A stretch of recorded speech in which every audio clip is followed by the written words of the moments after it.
Alright, this is a continuation from the last limiting reactant problem, which was where we had 2 aluminums reacting with 3 chloride gas to produce 2 aluminum chloride.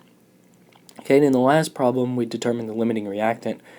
We looked at what we started with, what we had, and what we found was that this 1.5 moles of aluminum was the limiting reactant, the chloride gas was the excess reactant. Okay, and so now what we want to do is just find out how many moles of aluminum chloride can be produced from this reaction. Well, the key to this is realizing that we can only produce as much as the limiting reactant will allow.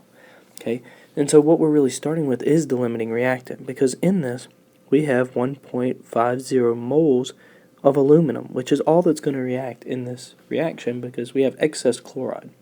Okay, so if we're just converting from aluminum to aluminum chloride, once again we can use stoichiometry to convert from moles of aluminum to moles of aluminum chloride.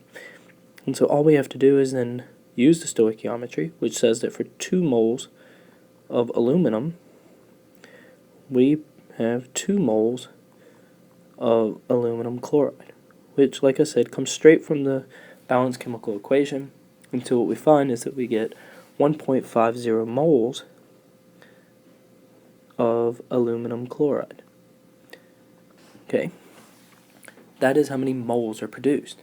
Okay, we could go on and figure out how many grams that is, if need be.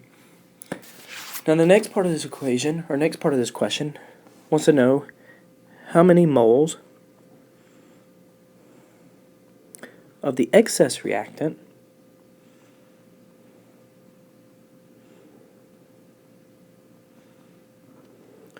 are produced, okay, or left at the end of the reaction.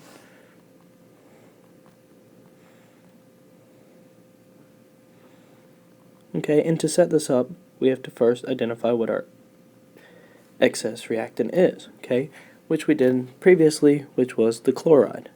Okay, and so if we have 3.00 moles of chloride gas, okay, and we know from the previous problem that we needed to use 2.25 moles of chloride gas, which if you don't know where that 2.25 came from, please watch the video before this one called Limiting Reactant Problem. Okay, well then we basically have what's left. So we can just take 3.00 minus 2.25 and we find that we have 0.75 moles of chloride gas left.